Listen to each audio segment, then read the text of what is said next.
So admittedly, towing 4 ATVs with its brand new 2017 Sierra HD Denali is not a heck of a lot, especially since this heavy-duty truck has the brand new Duramax under the hood. And that is now the most powerful diesel engine you can get in a heavy-duty truck. But GMC brought us out here to tow, and I see a pretty big hill over there. So why not take it up the hill and see how this Duramax tows? And that is coming up right now in the Fast Lane truck.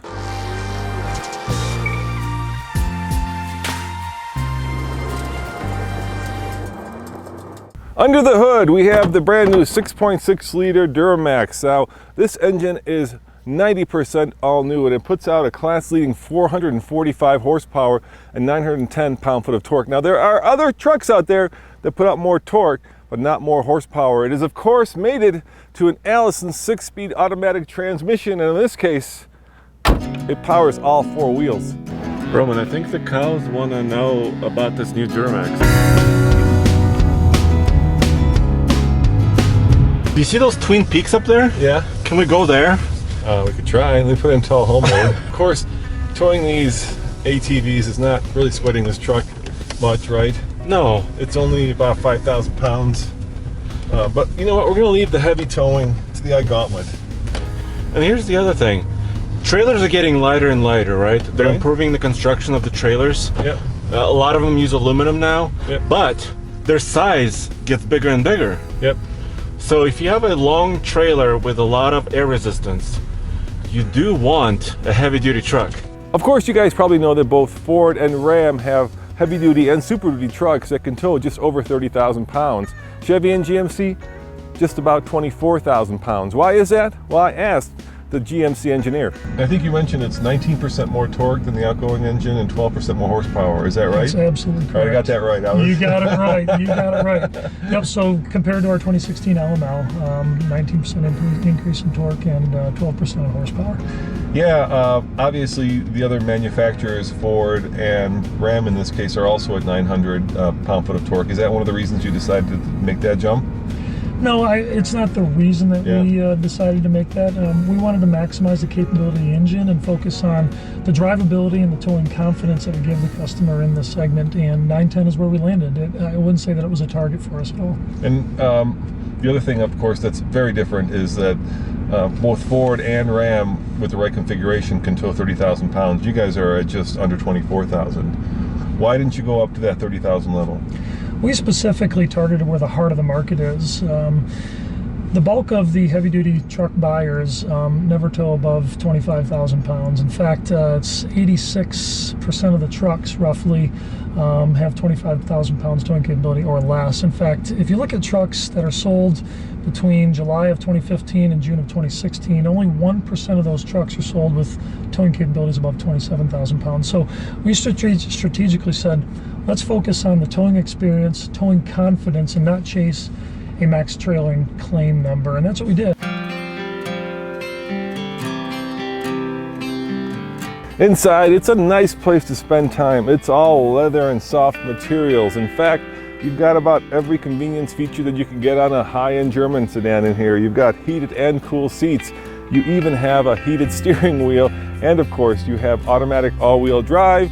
And you've got, well, you've got what truck buyers are now expecting, which is that high command position where you feel like you own all of Colorado when you're towing a few ATVs.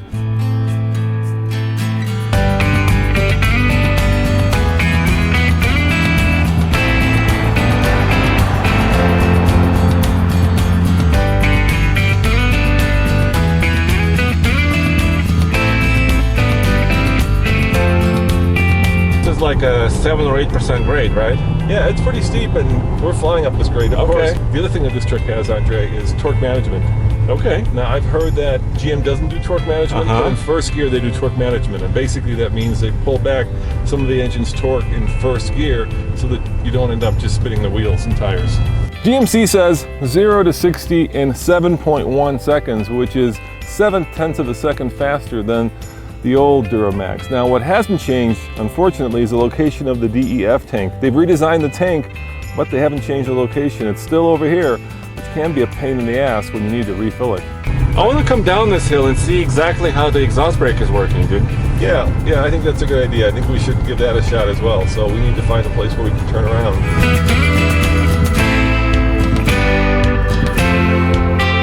Down the hill. If you let go of the gas, right? Yep. Is it still holding you, or is it accelerating? Right, I'm off the gas right now. Okay, brake. Brake. Whoa, dude. You're racing down this Oh, mountain. now it's braking. That's 30, 25, 20. You're not applying the brake No, yourself, my foot right? is off. Okay. Yeah, it's really doing a good job. See, you've got an exhaust brake, which actually we used right there. It works really well. And that has to do with variable valves in the turbo, right? That's How does correct. that work? So we have a brand new turbo. We're electronically controlled. We have vanes in the turbo that work in two directions. Number one, it provides more boost and more efficient boost to the engine. Number two, it actually provides more exhaust braking when you use it for trailing downhill. We're electronically controlled, as I mentioned, and we adjust the angle of the vanes depending upon the power needs and the driving conditions, like coming downhill when you've actuated the exhaust brake. It looks like we've got all the creature comforts. I mean, look, there's not a button missing, right?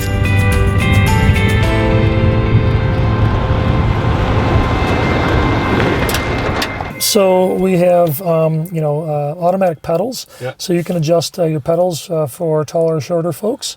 Traction control you can turn off. We've got our bed lights, so you can see your cargo in the back. Yeah. We've got parking aid. We have lane keep assist, which tells you when you're bouncing off the lane markers and will give you a notification there. We have hill descent control that operates at low speeds and helps you, maintain your control going down a hill. And then, of course, our diesel exhaust brake all the way on the end. Yeah, do we have a key? We can show them the cameras too. Let's see. I think the guys. Oh, there it is. Yeah, we have a key. So let's show them the cameras, which are pretty cool. So we're towing some ATVs that they're unloading right now, this is a wide trailer. Probably sticks out maybe half a foot on each side. Yeah. So we just actually went over a relatively narrow bridge, and I was a little worried about actually banging the trailer up on the bridge, but I shouldn't have been worried because you've figured that out, right? Yeah, that's exactly right. So this is our accessory camera system. Yeah. You've got multiple views. You can take a look at the left side of your truck when you're pulling a load. You can take a look at the right side of the truck when you're pulling a little load. cameras over here, right in the mirrors. Those are the little Yep, cameras. they're mounted in the bottom of the mirror. Right there, yeah. If you had cargo in the bed of the trailer, or I'm sorry, in the bed, we've actually mounted this for the purpose of this demonstration on the chimsel. So you can look at the tonneau bed. cover. But we've got a tonneau cover, so that doesn't show you much. And then you can actually have a split view, left and right side of the truck. So you can actually see what's about to hit the trailer. Or hopefully not going to hit the trailer. Yeah. Yep. And then we have a multi-view, which gives you all three views at the same time. And there's also a wireless camera, right, that you can get as a dealer installed option. Yep. And we've got a 3 versus a 4 camera package.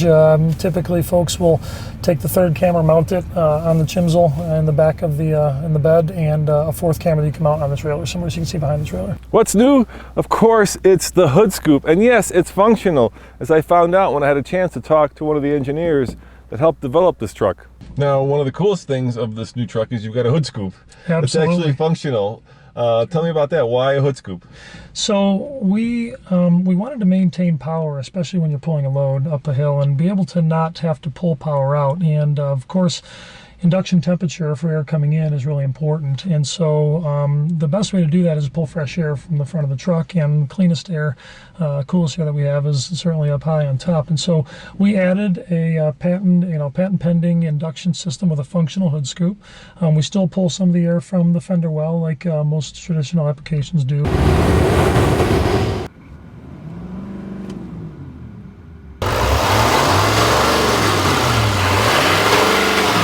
Yeah, there's a lot more engine note from the engine than there is actually from the exhaust. How about the hood scoop? Is there some suction? Let's see.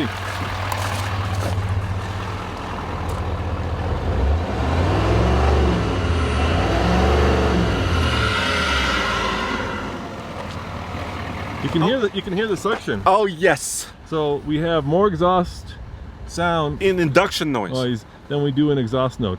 Isn't that crazy? I think what we've done with the integration of all the features that we've talked about today and that you've experienced and will continue to experience, we feel confident that we're giving the customer the best towing confidence in the segment.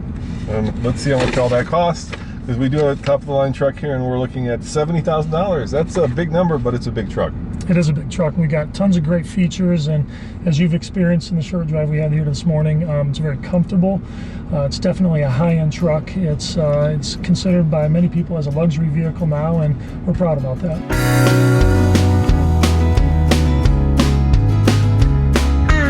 And you know I have a 2002 Duramax, right? Yes. And even in that generation of truck, which was the original Duramax truck, the transmission, which was a 5-speed, still did fairly good grade shifting. So they've been known for this. Yeah, I'm very confident towing with this vehicle. It feels like there's hardly any weight on there, because there probably is hardly any weight on there. But guys, we have to play by their rules, right? So we're here as a guest of GMC, and obviously we'll want to get this truck, or at least the GM version of it, up and down the I-gauntlet with a lot more weight and really stress it out. And we will. And we will. So we'll make that promise to you guys. So don't worry, that's coming too. These first drive reviews are basically an introduction for the truck, so you guys have a sense of kind of what this truck is and how it drives and how it tows. I do like the steering, Andre. It's very communicative for a truck. Towing 5,000 pounds, this truck doesn't even break a sweat. We of course want to know how it does hauling a lot more than that. And right now we're in the middle of testing our heavy-duty dualies, and we've got the Chevy version of this in the 3500 back in the office, which will be taking up the I-gauntlet. So you'll want to be tuned in for that video. As always, this is Roman saying thanks for watching, and check out tfltruck.com for more news, views, and of course real-world reviews. And click over here for some more great towing videos. See you guys next time. Ciao.